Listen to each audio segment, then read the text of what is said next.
Bà chẳng số sơ đây này dưỡng ngày ní được rụt tỏ tiết viên ởក្នុង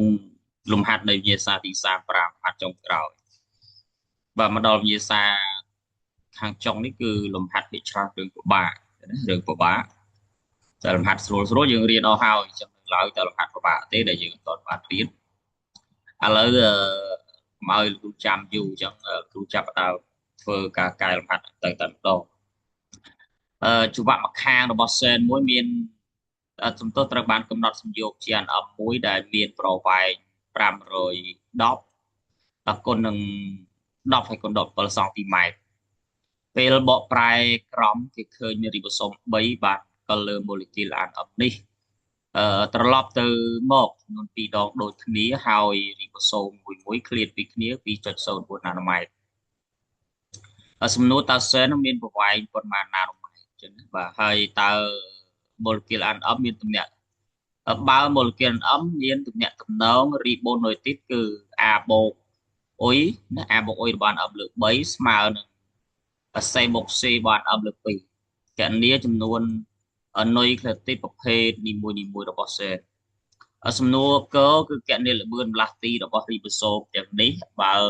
រីបូសូមទាំងអស់បានកលឿនអមប្រើរយៈពេលអស់80នាទីអញ្ចឹងយើងមាន3សំណួរសម្រាប់លំហាត់នេះអញ្ចឹងឥឡូវយើងចាប់ផ្ដើមដោះស្រាយតាមសំណួរមួយបាទខ្ញុំដាក់ចម្លើយក្រោមតែម្ដង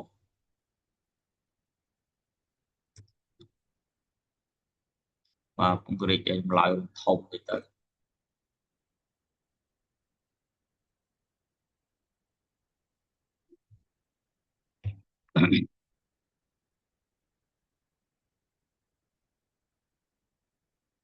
បាទអញ្ចឹងឥឡូវយើងស្រង់បំប្រាប់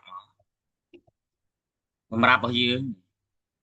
កំណត់សំយោគ n 1មានប្រវែងអញ្ចឹងហ្នឹងគឺ L របស់ អាន up L A A N M ស្មើនឹង510គុណនឹង10គុណ17សង់ទីម៉ែត្រ2យកមកហើយបន្ទាប់មកទៀតគេប្រាប់ឲ្យទៀតគឺនៃរីបូសូម3កលឿន M ទៅមក2ដងនៃរីបូសូម3បាទចា៎នេះខ្ញុំចុះមកក្រោមបាទលោកសុំពីផាសយកតែម្ដងទៅវាលឿនគឺរីបូសូម3ចឹងបានកិលលើអានអមនេះបាទលឿនអមនេះគឺអានអមមួយណាប៉ុន្តែអានអមមួយ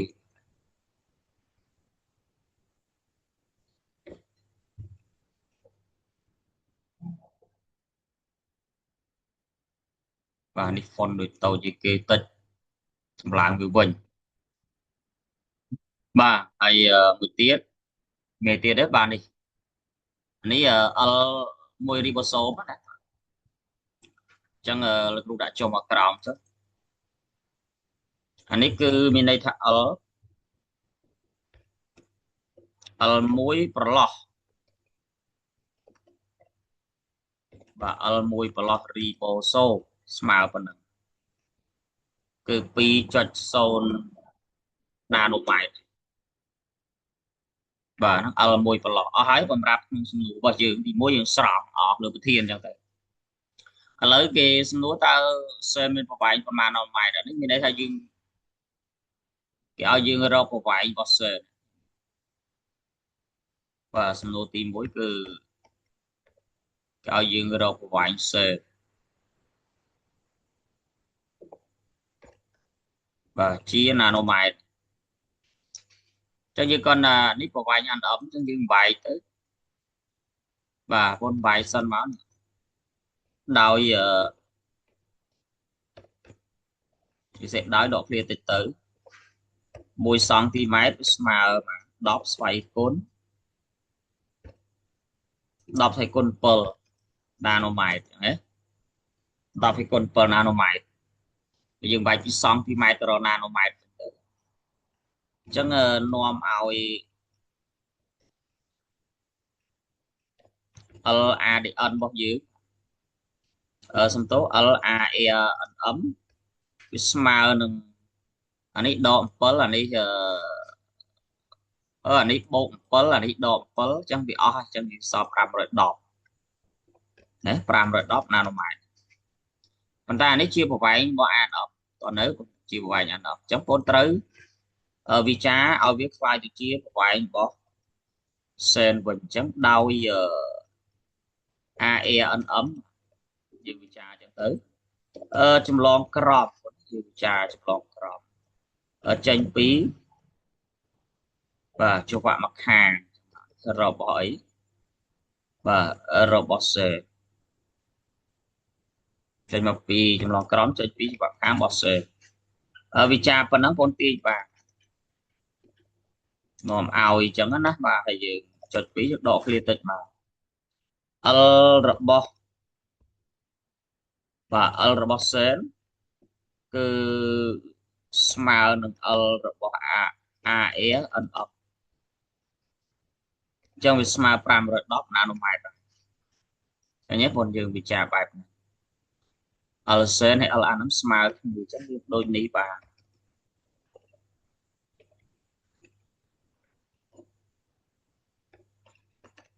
បាទដូចនេះ L សេនស្មើ510ណានូម៉ែត្រឃើញទេតែប៉ុណ្្នឹងទេបាទសំណួរទី1អញ្ចឹងសំណួរទី1មានប៉ុណ្្នឹងសង្ឃឹមថាបងអូននឹងតបបងអូនតន់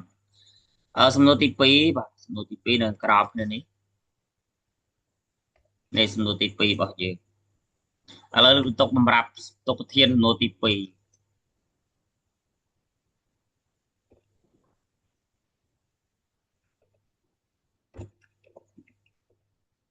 បាទឥឡូវសំណួរទី2ចាសំណួរទី2គឺយើង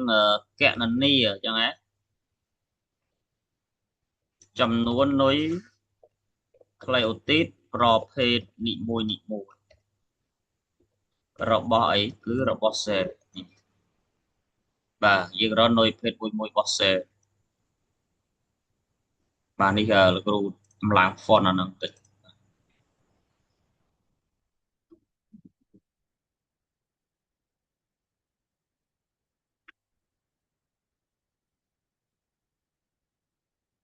យើងមានបំរាប់របស់យើងមានអញ្ចឹងបងស្រង់បំរាប់ឡើងមកទី1គឺនេះអានអមមាននេះមាននេះចាឥឡូវដាក់បំរាប់បន្ថែមឆ្ងាញ់ណាស់ font អក្សរគឺចូលចិត្តមក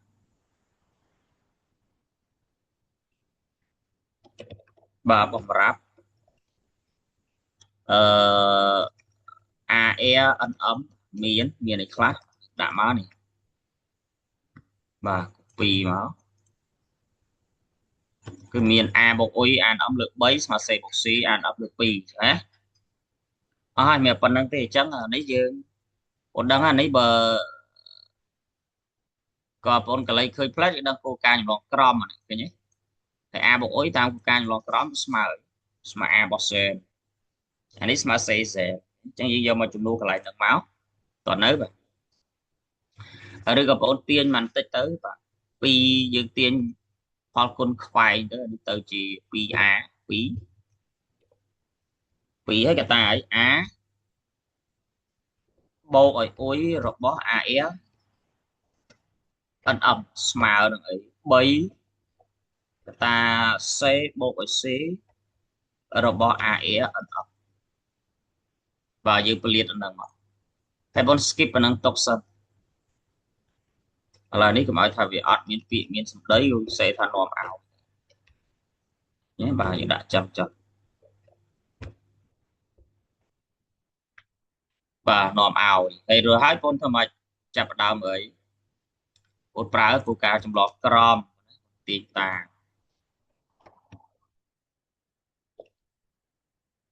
បាទគោលការណ៍ចម្លងក្រមគោលការណ៍ចម្លងក្រមគឺនេះ A បូកអ៊ុយស្មើអីគេគឺស្មើ A របស់ C តនៅ A របស់ C ហើយស្មើនឹងតេរបស់ C ដែរគោលការណ៍ចម្លងក្រមបន្តមកមួយទៀតបាទនេះ và ní C bọc ở C ní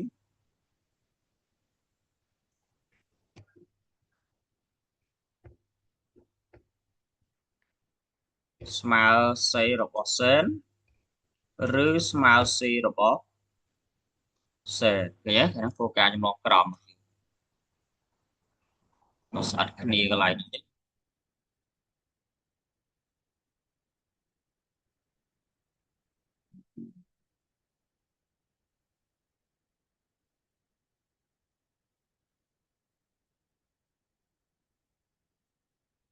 បាទតោះចឹងកន្លែងនេះយើងបដូរមកជំនួសបាននេះគេឥឡូវយើងដាក់ថាលោកគ្រូដាក់ថាយើងបាននេះខ្ញុំសេទៅមុខចុះនេះ 2A នេះ2កតា A បូកអ៊ុយ A បូកអ៊ុយស្មើ A សេដល់នេះបងចឹងបងបានកន្លែងហ្នឹងវាទៅជា 2A របស់ sen ស្មើ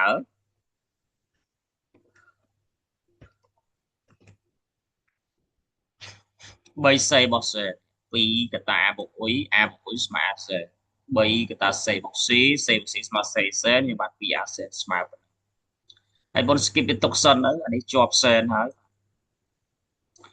បងចង់ទាញទៅមុខទៀតក៏ទាញទៅអានេះខ្ញុំជិះដាក់សញ្ញានាំឲ្យនាំអីសេជិះសេសនាំឲ្យវាដាក់ចាំនេះយើងអាចស្មើ3សេរបស់ sen បាទនៅលើអីលើ A លើ A sen យើងអាចទាញចាំសំទោសលើ A លើ2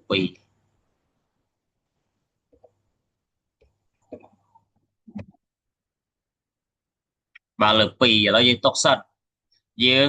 M sen យើងមាននៅអត់ទាន់មានទេឃើញទេ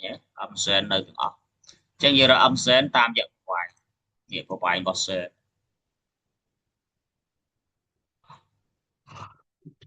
ចំណាននេះយើងຕົកសិនណាតែប៉ុន្តែនេះយើងស្រង់ហើយយើងអត់ទាន់ទាញវាតែឥឡូវយើងទាញហើយយើងຕົកវាសិន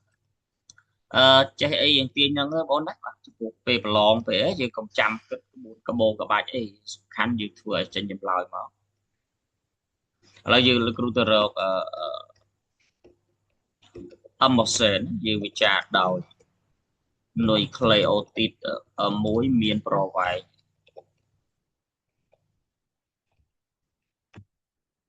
0.34ណាណូម៉ែត្រហើយសែនជាច្រវាក់ពីរខ្សែអញ្ចឹងទាញបាននាំឲ្យ L របស់ sen គឺស្មើ M sen លើ2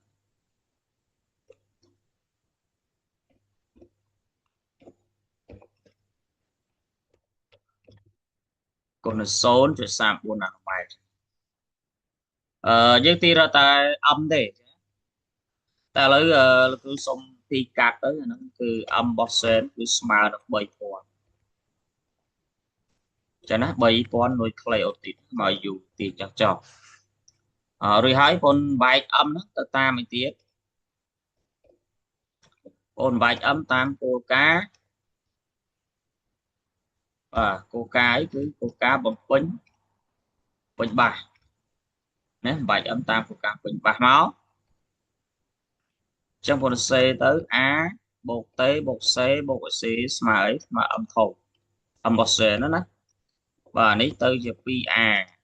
បូកឲ្យ 2C គឺស្មើ M របស់ C បាទឥឡូវយើងជំនួស M sen ចេញជំនួសវាទៅមានន័យថា 2A បូកឲ្យ 2C ស្មើនឹងម៉ា3000នេះប៉ុន្តែពងនឹងអានេះ 2A អានេះ 2C អញ្ចឹងពងក្លែកមើលខាងលើរបស់យើងនេះខាងលើយើងមាន 2A បាទយើងបាច់ជំនួសភាគនេះទេយើងជំនួសនេះទៅ 2A វាស្មើ 3C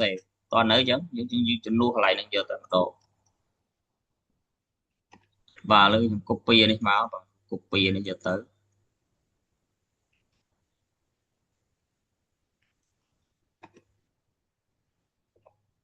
តែ 2a sen ស្មើ 3c sen អញ្ចឹងយើងយកមកជំនួស 2a sen ព្រោះអានេះសិតតែ sen ទាំងអស់ហ៎បងបាទ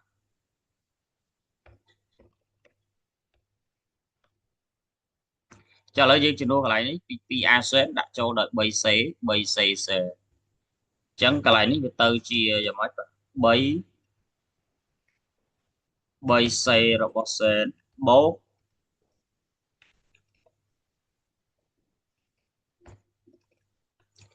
2c របស់ sen ហើយស្មើហ្មងគឺ3000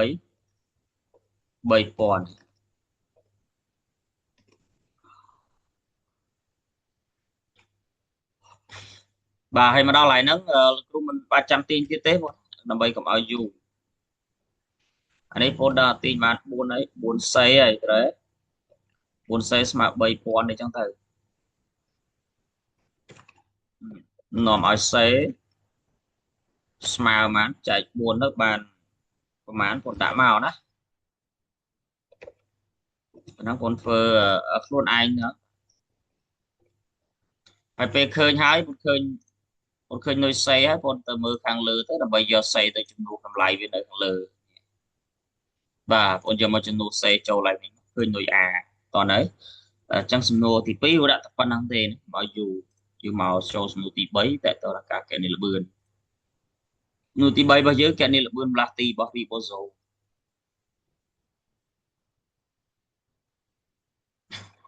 បាទ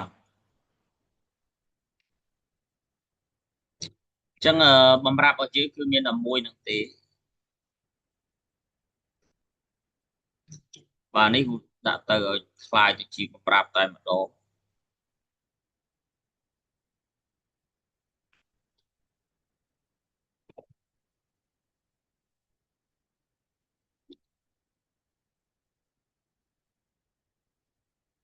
បាទនេះបំរាប់ណា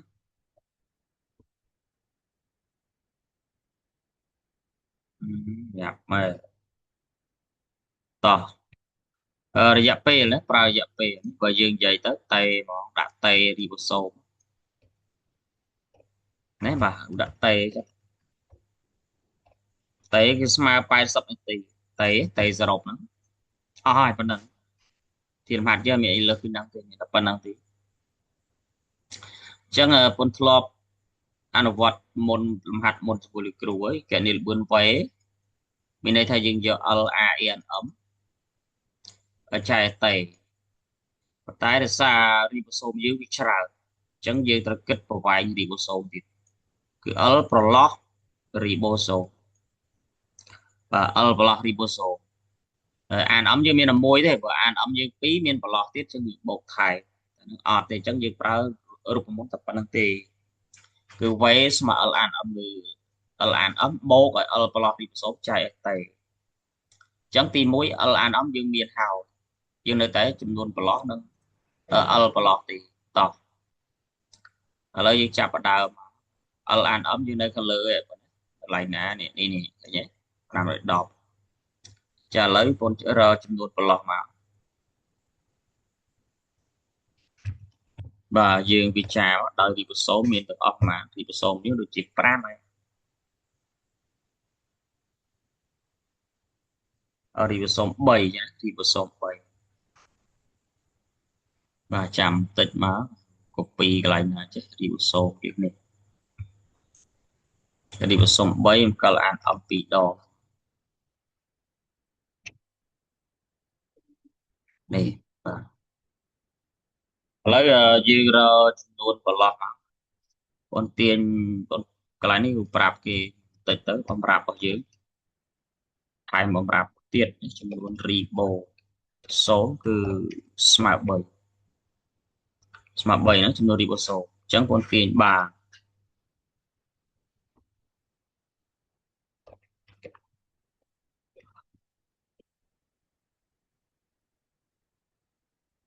អញ្ចឹងបងទាញរកចំនួនប្រឡោះ ribo 0គឺយើងយកចំនួន ribo 0ដកឲ្យចំនួន ribo 0គឺ3ដក1ទៅស្មើបាន2ប្រឡោះបាទអញ្ចឹង2 ពីប្រឡោះរីបូសូមរីបូសូមនេះមាន13ទេចឹងប្រឡោះពីស្មើ2យើងដកមួយចេញរួចហើយបងពេលដែលបងរកឃើញចំនួនប្រឡោះហើយទើបបងរកប្រវែងប្រឡោះរីបូសូមណាបាទអឺប្រវែងក្នុងមួយប្រឡោះយើងបានស្រង់នៅខាងលើឥឡូវ scroll ឡើងទៅលើវិញ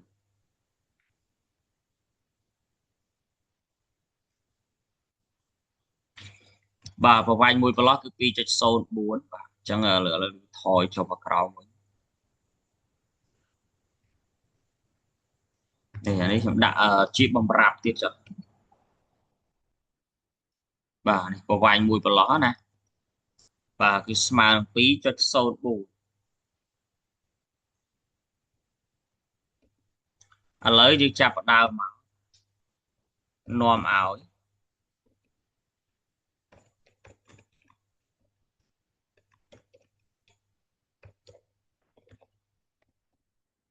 នាំឲ្យ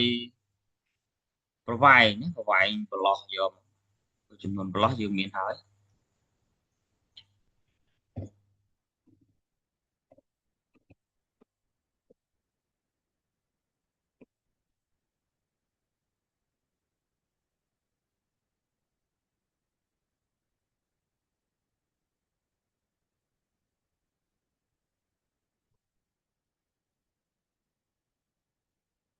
បាទអានេះលោកគ្រូដាក់ L ប្រឡោះ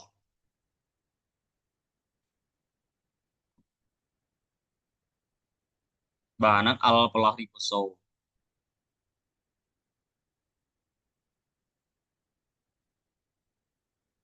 បាទ L ប្រឡោះរីបូសូមនេះយើងទូចតិចតោះស្មើមកអញ្ចឹង L ប្រឡោះរីបូសូមពូនយកចំនួនប្រឡោះគុណនឹងប្រវែងក្នុងមួយប្រឡោះបាទចំនួនប្រឡោះគុណឲ្យប្រវែងក្នុងមួយប្រឡោះបាទគុណនឹងប្រវែងមួយប្រឡោះនេះប្រវែងមួយប្រឡោះសេស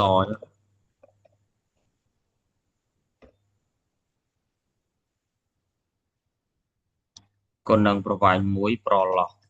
បាទចឹងមកបន្តមកទៀតយើងធ្វើម៉េចបាទយើងគាត់តែជំនួសលេខទេឥឡូវដាក់ស្មើចំនួនប្រឡោះគឺ2ហើយបងគុណទៅគឺ2បាទ2ចុចបាន2.04ណាយើងចឹងយើងយក2គុណនឹង04យើងបាន4.08ស្មើ4.08ណាណូម៉ែត្រចឹងយើងឃើញណាបានយើងចាប់ផ្ដើមរកវេបាទចឹងយើងបាន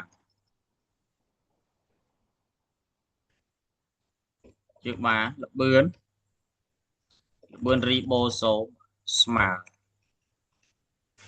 ស្មើគេពុនយក L អានអត់មានន័យថា L បូកបាទ L អាន M ស្មើព្រោះនេះវាមានប្រឡោះទៀតចឹងបូក L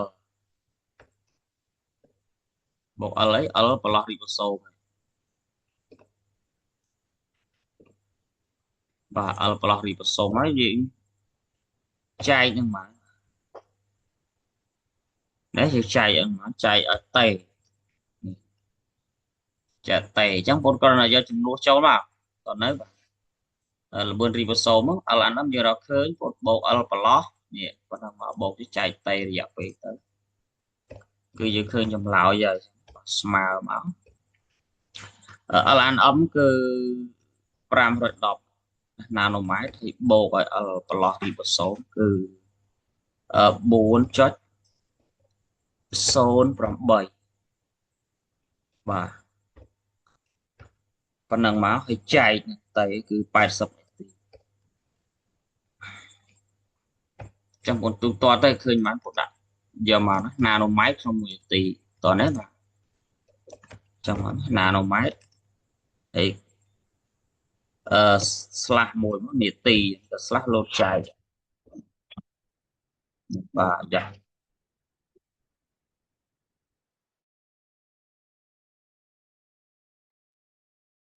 បាទនេះនាទីណាណូម៉ែត្រក្នុងមួយនាទីតែវាលោតតែសញ្ញាចេញមកណាអញ្ចឹងពន្ធដារហ្នឹងណាណូម៉ែត្រក្នុងមួយនាទីតែប៉ុណ្្នឹងទេណាអរគុណច្រើន